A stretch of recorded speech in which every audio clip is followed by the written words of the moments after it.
दोस्तों, कल्पना कीजिए, साल 2001 का 21 नवंबर, पाकिस्तान की मियानवाली सेंट्रल जेल की एक अंधेरी, नम और सड़ती हुई कोठरी।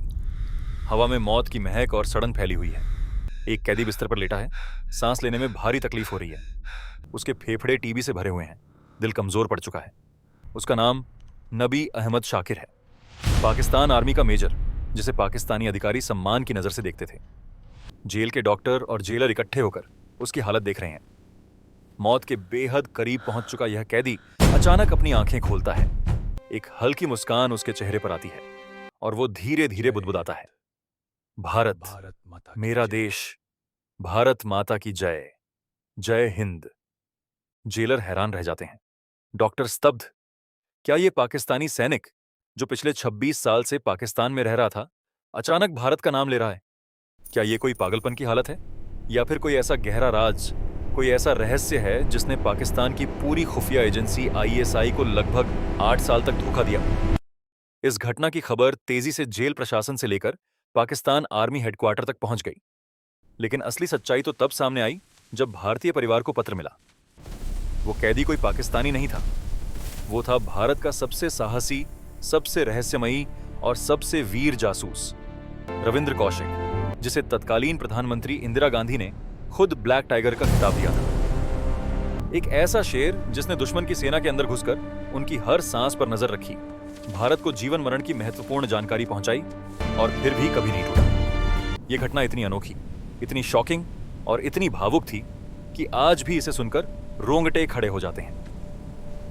लेकिन दोस्तों, ये सिर्फ शुरुआत है। आज हम आपको इस पूरे रहस्यमयी, शॉकिंग, भावुक और देशभक्ति से ओतप्रोत सफर की विस्तृत कहानी सुनाने वाले हैं। जन्म से लेकर शहादत तक, हर मोड़ पर नया सस्पेंस, हर चरण पर नई हैरानी और हर पल पर कुर्बानी की मिसाल। युवा साथियों के लिए ये साहस और निष्ठा की प्रेरणा बनेगी। मध्य आयु के दोस्तों के लिए ये बलिदान और समर्पण की याद दिलाएगी। और बुजुर्गों के लिए ये गर्व की बात है कि ऐसा वीर हमारा भारत माता का लाल था। हर वाक्य पिछले से गहराई से जुड़ा होगा, हर रहस्य खुलते खुलते नया सवाल खड़ा करेगा और हर भावुक पल आपको अंत तक बांधे रखेगा। अगर आपने एक बार सुनना शुरू किया तो अंत तक रुकना नामुमकिन होगा, क्योंकि ये सिर्फ एक जासूस की कहानी नहीं है। ये हर उस अज्ञात सैनिक की कहानी है जो छाया में लड़ता है, बिना नाम, बिना पदक और बिना किसी तवज्जो के। तो चलिए इस ब्लैक टाइगर की असली कहानी शुरू करते हैं, ठीक उसी अनोखी जेल की घटना से जहां सब कुछ बदल गया। अब सवाल उठता है, आखिर ये नबी अहमद शाकिर कौन था? कैसे एक पाकिस्तानी मेजर भारत का जासूस बन गया? इसके लिए हमें वापस जाना होगा साल 1952 में, राजस्थान के श्री गंगानगर जिले में। 11 अप्रैल 1952 को भारत पाकिस्तान सीमा के पास के इस छोटे से शहर में रविंद्र कौशिक का जन्म हुआ। पिता जे पॉस्टेयम कौशिक भारतीय वायुसेना के अधिकारी थे। उन्होंने 1965 और 1971 के युद्धों को करीब से देखा था, जिससे परिवार में देशभक्ति की भावना गहरी रची बसी थी। मां अमला देवी घर संभालती थीं। परिवार साधारण था, लेकिन सीमा क्षेत्र की हवाओं में बड़ा होने के कारण रविंद्र में कुछ अलग था। बचपन से ही वो नाटक, डिबेट और अभिनय का बेहद शौकीन था। स्कूल और कॉलेज के दिनों में वो मंच पर छा जाता था। SD पला बिहानी पीटोजी। कॉलेज से BCom की डिग्री पूरी की, लेकिन असली मोड़ आया 1973 में, जब कॉलेज और राष्ट्रीय स्तर के नाट्य प्रतियोगिता में उसने एक मोनो एक्ट प्ले किया। उस प्ले में रविंद्र ने एक भारतीय सैनिक का रोल निभाया, दुश्मन की यातना झेलते हुए भी नहीं टूटने वाला, देश के लिए सब कुछ कुर्बान करने वाला जवान। उस प्रदर्शन की भाषा, भाव और आत्मविश्वास को देखकर कुछ खास लोग गहराई से प्रभावित हुए।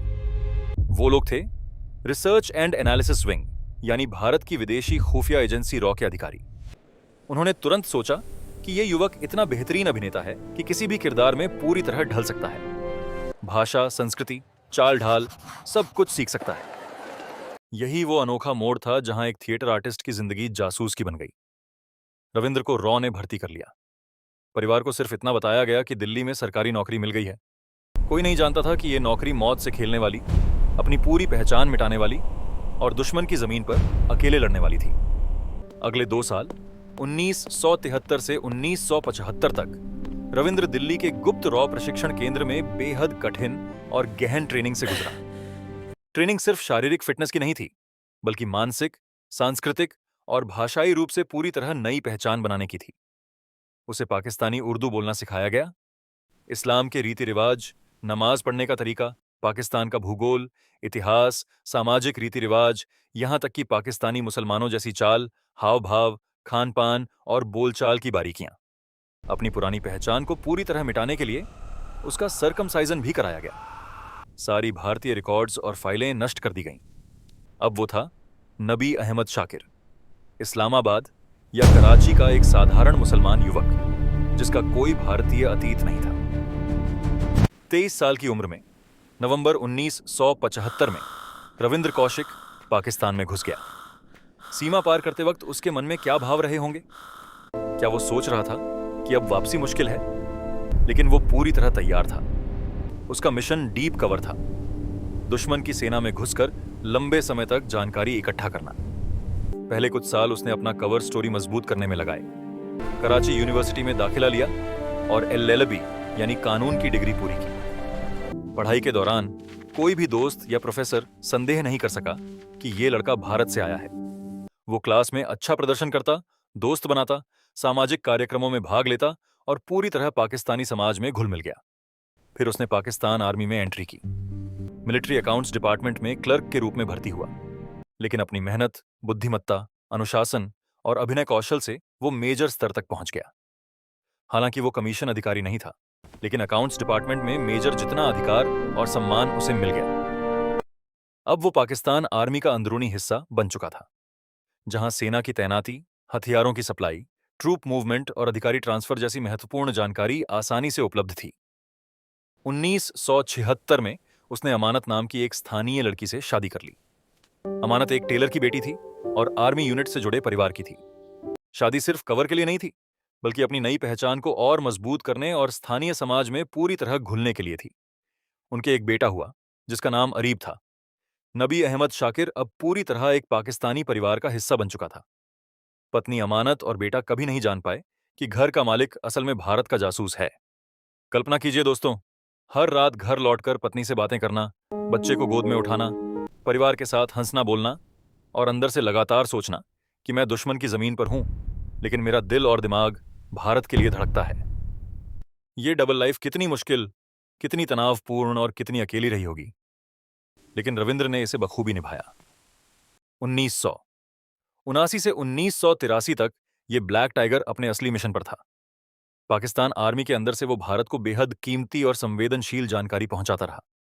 पंजाब सेक्टर में पाकिस्तानी सैनिकों की तैनाती, ट्रूप मूवमेंट, हथियारों की सप्लाई, अधिकारी ट्रांसफर, हर छोटी बड़ी बात। कुछ रिपोर्ट्स और खुफिया स्रोतों के अनुसार उसकी जानकारी से भारत को पाकिस्तान के खुफिया कार्यक्रमों की भनक लगी, यहां तक कि कहूटा न्यूक्लियर प्लांट की कुछ गतिविधियां भी। उस समय 1971 की जंग के बाद दोनों देशों के बीच तनाव चरम पर था। भारत को सीमा पर पाकिस्तानी मूवमेंट की सटीक जानकारी मिलने से कई संभावित हमलों को रोका जा सका या उनसे निपटा जा सका। इंदिरा गांधी ने उसकी बहादुरी और योगदान देखकर उसे ब्लैक टाइगर का खिताब दिया। वो भारत का एक ऐसा डीप कवर एजेंट था जिसने दुश्मन की सेना में इतनी गहराई तक घुसकर काम किया कि इतिहास में कम ही उदाहरण मिलते हैं। कुछ स्रोतों में यह भी कहा जाता है कि उसकी जानकारी ने हजारों भारतीय सैनिकों की जान बचाई।